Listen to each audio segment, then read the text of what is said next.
আজকের গুরুত্বপূর্ণ আঞ্চলিক সংবাদে সবাইকে জানাই স্বাগতম। আজ ৩ জুলাই বৃহস্পতিবার। আজকের সন্ধ্যার বিশেষ বিশেষ খবর হলো শ্রীভূমি শহরের অবৈধ বাজার উচ্ছেদ। আজ করিমগঞ্জ জেলা আমসুর নেতৃত্বে ফকিরাবাজার এফএন রোড অবরোধ। প্রতিবাদস্থলে উপস্থিত করিমগঞ্জ প্রশাসনিক বিশাল বাহিনী, শীঘ্রই রাস্তা মেরামতের আশ্বাস। অপহরণের পর খুন শিশু, অভিযুক্তের ঘর জ্বালিয়ে দিলেন উত্তেজিত জনতা। কেদারনাথ ধাম থেকে ফেরার পথে ভূমিধসে আটকে পড়েন ৪০ জন তীর্থযাত্রী। গোলাঘাটে মুখ্যমন্ত্রীর নয়, অতুল বোরার কনবে বোতল ছুড়ে মারা হয়েছিল বলল পুলিশ। এবং সর্বশেষ খবরটি হলো মরণ ফাঁদে পরিণত শিলচর জয়ন্তিয়া সড়ক, আন্দোলনের ডাক কংগ্রেসের। বিহারায় আসামমালা প্রকল্পের কাজে লাগামহীন দুর্নীতি। এবারে শুনুন বিস্তারিত খবর। শ্রীভূমি শহরে রাস্তার পাশের অবৈধ বাজারগুলি উচ্ছেদ করতে শ্রীভূমির জেলা আয়ুক্ত এক আদেশ জারি করেছেন। শ্রীভূমি পৌরসভার চেয়ারম্যানের গত ৩০ জুন তারিখে লেখা এক পত্রের পরিপ্রেক্ষিতে শ্রীভূমি শহরের লক্ষ্মীবাজার রোডে পিডব্লিউডি অফিসের পাশের বাজার, গোপালজি মার্কেটের সম্মুখ থেকে বাজার কালীবাড়ির সংলগ্ন রাস্তার পাশের অবৈধ বাজার, স্টেশন রোড এবং পেট্রোল পাম্প থেকে রেলওয়ে গেট ও ঘাট লাইনের অবৈধ বাজারগুলি উচ্ছেদ করতে নির্দেশ দেওয়া হয়েছে। জনগণ, স্কুলের ছাত্রছাত্রী ও যানবাহনের সুষ্ঠু চলাচলের স্বার্থে এই আদেশ জারি করা হয়েছে। এতে শহরের ওই এলাকাগুলিতে অবৈধ বাজারগুলিতে উচ্ছেদ পরিচালনা করতে ৫ জন এক্সিকিউটিভ ম্যাজিস্ট্রেট নিয়োগ করে দায়িত্ব প্রদান করেছেন জেলা আয়ুক্ত। আজ সকালে ইএম অন্বেষা খেরসার পরিচালনায় লক্ষ্মীবাজার রোডে পিডব্লিউডি অফিসের পাশের বাজার উচ্ছেদ করা হয়েছে। পাশাপাশি ৫ জুলাই ইএম মানস প্রতিম বংজং গোপালজি মার্কেটের সম্মুখ থেকে বাজার কালীবাড়ি পর্যন্ত উচ্ছেদ পরিচালনা করবেন। অনুরূপভাবে ৮ জুলাই ইএম রংবাবং তেরং স্টেশন রোডে, ১৪ জুলাই ইএম রূপক মজুমদার পেট্রোল পাম্প থেকে রেলওয়ে গেট এবং ১৬ জুলাই ইএম আলমগীর লস্কর ঘাট লাইনের অবৈধ বাজারের উচ্ছেদ পরিচালনা করবেন। পরবর্তী খবর, আজ করিমগঞ্জ জেলা আমসুর নেতৃত্বে ফকিরাবাজার এফএন রোড অবরোধ। প্রতিবাদস্থলে উপস্থিত করিমগঞ্জ প্রশাসনিক বিশাল বাহিনী, শীঘ্রই মেরামতের আশ্বাস। উল্লেখ্য, আজ সারা আসাম সংখ্যালঘু ছাত্র ইউনিয়ন আমসুর করিমগঞ্জ জেলা কমিটির ব্যবস্থাপনায় ও ফকিরাবাজার আঞ্চলিক আমসুর সহযোগিতায় এফএন রোড অবরোধ করা হয়। এতে করিমগঞ্জ জেলার ডিএসপি এবং এডিশনাল এসপি এক বিশাল পুলিশ বাহিনী ও আধা সামরিক বাহিনী নিয়ে প্রতিবাদস্থলে উপস্থিত হন। একটানা ২ ঘন্টা প্রতিবাদের পর করিমগঞ্জ জেলার এডিসি আলমগীর আলম মহাশয় এক্সিকিউটিভ ম্যাজিস্ট্রেট হিসেবে প্রতিবাদস্থলে উপস্থিত হয়ে ১ সপ্তাহের মধ্যে বিভাগীয় তরফ থেকে ব্যবস্থা নেওয়া হবে বলে পূর্ণ আশ্বাস প্রদানের পর আন্দোলন সাময়িকভাবে স্থগিত করে করিমগঞ্জ জেলা আমসু।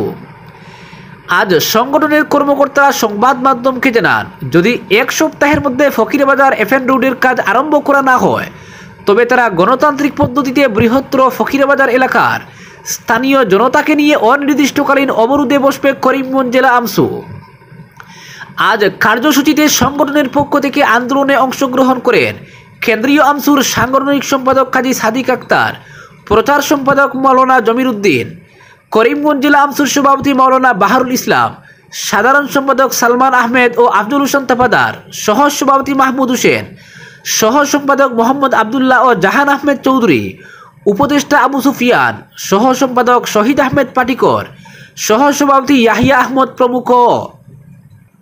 পরবর্তী খবর, অপহরণের পর খুন শিশু, অভিযুক্তের ঘর জ্বালিয়ে দিলেন উত্তেজিত জনতা।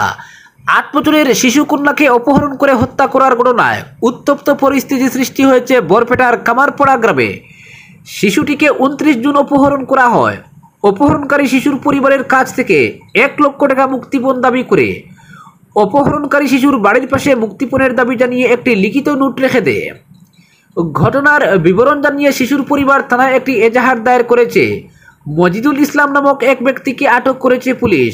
মজিদুলের স্বীকারোক্তির ভিত্তিতে ২ জন সন্দেহভাজন সুলেমান আলী এবং শহীদুল ইসলামকে আটক করা হয়। অপহরণের কয়েকদিন পর শিশু উদ্ধার করতে ব্যর্থতার কারণে স্থানীয়রা উত্তেজিত হয়ে ওঠেন। উত্তেজিত জনতা মজিদুল ইসলামের বাড়িতে ঢুকে পড়ে ভেঙে ঘরের ভিতরে প্রবেশ করে জনতা মজিদুলের সামগ্রীর আশেপাশের একটি গর্তে শিশুর মৃতদেহ আবিষ্কার করে দেহটি উদ্ধার করার পরপরই জনতা অভিযুক্তের বাড়িতে আগুন লাগিয়ে দেয়। পরবর্তী খবরটি হলো, কেদারনাথ ধাম থেকে ফেরার পথে সোনপ্রয়াগে গতকাল ভূমিধসে আটকে পড়েন প্রায় 40 জন তীর্থযাত্রী। খবর সামনে আসতেই উদ্ধার কার্যে নামে রাজ্য বিপর্যয় মোকাবিলা বাহিনী। রাত থেকে দীর্ঘ প্রচেষ্টায় সকলকে উদ্ধার করেছে এসডিআরএফ সূত্রে জানা গেছে, কেদারনাথ ধাম যাওয়ার পথে সোনপ্রয়াগের কাছে গভীর রাতে হঠাৎ ধস নামে।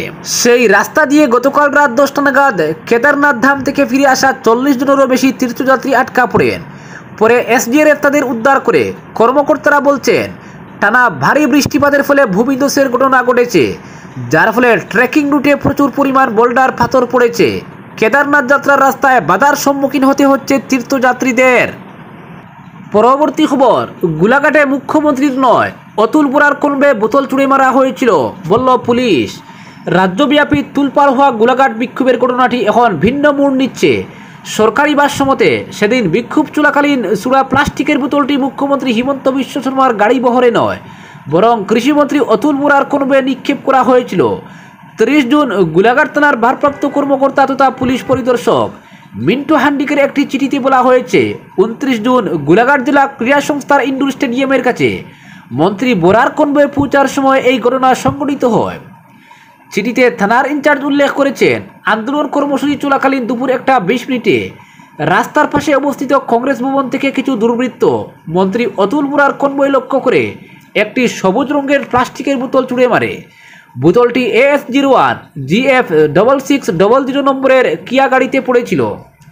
চিঠিতে আরও বলা হয়েছে, রবিবার দুপুর নাগাদ যুব কংগ্রেসের একদল কর্মী স্টেডিয়ামের কাছে বিক্ষোভ প্রদর্শনের জন্য জড়ো হয়েছিলেন। তারা মন্ত্রী জয়ন্ত মল্ল বড়ুয়ার বিরুদ্ধে স্লোগান দেন এবং কালো পতাকা দেখানোর চেষ্টা করেন।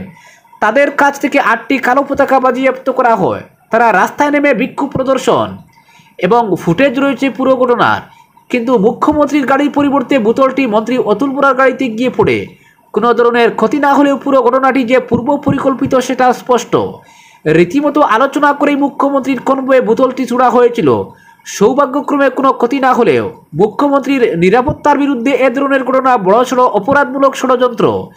সেই সঙ্গে মুখ্যমন্ত্রীর সুরক্ষার প্রতিও হুমকিও বটে, কেননা বোতলের পরিবর্তে অন্য কিছু ছুড়তে পারত তারা। অপরাধমূলক ষড়যন্ত্র করেই তারা বোতলটি ছুড়েছিল। এসএসপি সিংহ বলেন, এই ঘটনায় তদন্ত নেমে পুলিশ মঙ্গলবার রাহুল ফুকন নামের এক যুবককে গ্রেফতার করে আদালতে পেশ করেছিল। এরপর আরও 5 জনকে গ্রেফতার করা হয়। সেই 5 জনের মধ্যে একজন হলো দীপঙ্কর ডেকা ওরফে ধনটি। কংগ্রেসের সদস্য সে। গত সোমবার মুখ্যমন্ত্রীর কনভয়ে দীপঙ্কর বোতলটি ছুড়েছিল। ইতিমধ্যেই বোতল চোরার কথা স্বীকার করেছে সে। তবে এই ঘটনায় আরও যারা জড়িত তাদের খুঁজে বের করতে তদন্ত অব্যাহত রেখেছে পুলিশ, কেননা পুরো ঘটনাটি বড়সড় অপরাধমূলক ষড়যন্ত্র। হয়তো প্রথমবার বোতল চোরার চেষ্টা করেছে, পরবর্তী দিনে আরও কিছু মারাত্মক জিনিস বা বিস্ফোরক সামগ্রী চোরার চেষ্টা করত তারা। তিনি জানান, বাকি 5 জনকে এদিন আদালতে তোলা হয়েছে এবং ষড়যন্ত্র নিয়ে তদন্ত চলছে। পরবর্তী খবর, মরণ ফাঁদে পরিণত শিলচর জয়ন্তিয়া সড়ক, আন্দোলনের ডাক কংগ্রেসের। গুরুত্বপূর্ণ শিলচর জয়ন্তিয়া সড়কটি বর্তমানে মরণ ফাঁদে পরিণত। ইতিপূর্বে এই সড়ক দিয়ে নিত্যদিনের যাত্রী ও যান চালকরা জীবনের ঝুঁকি নিয়ে চলাচল করতে পারতেন, কিন্তু 8 বছর ধরে সড়ক দিয়ে চলাচল অত্যন্ত দুরূহ হয়ে উঠেছে। এর পরিপ্রেক্ষিতে বহু আবেদন নিবেদন করে আসা সত্ত্বেও কোনো পক্ষই বিন্দুমাত্র গুরুত্ব দিচ্ছে না। এবার নিত্যদিনের যাত্রী, স্কুল কলেজের পড়ুয়া, প্রসূতি, মুমূর্ষু রোগী সহ জেলা সদরের বিভিন্ন সরকারি কার্যালয় ও আদালতে বিশেষ কাজে যাতায়াতকারীরা মহাসংকটে পড়েছেন। এসব মাথায় রেখে জেলা কংগ্রেস ও কালাইন ব্লক কংগ্রেসের কর্মকর্তারা ভুক্তভোগী জনগণকে নিয়ে মরণ ফাঁদে পরিণত হওয়া সড়কে নেমে জোর প্রতিবাদ সাব্যস্ত করেন। প্রতিবাদীদের শেষ কথা, যুদ্ধকালীন তৎপরতায় শিলচর জয়ন্তিয়া সড়কটি চলাচলের উপযোগী করে না দিলে ভুক্তভোগী জনগণকে নিয়ে গণ আন্দোলনের ডাক দেওয়া হবে।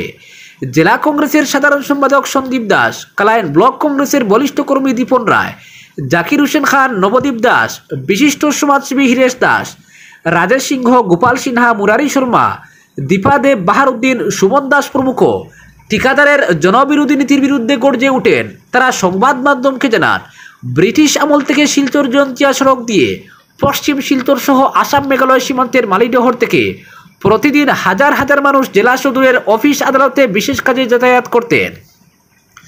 তাদের চলাচলের একমাত্র ভরসা এই সড়কটি হলেও দীর্ঘ বছর ধরে এটি মরণ ফাঁদে পরিণত হয়ে আছে।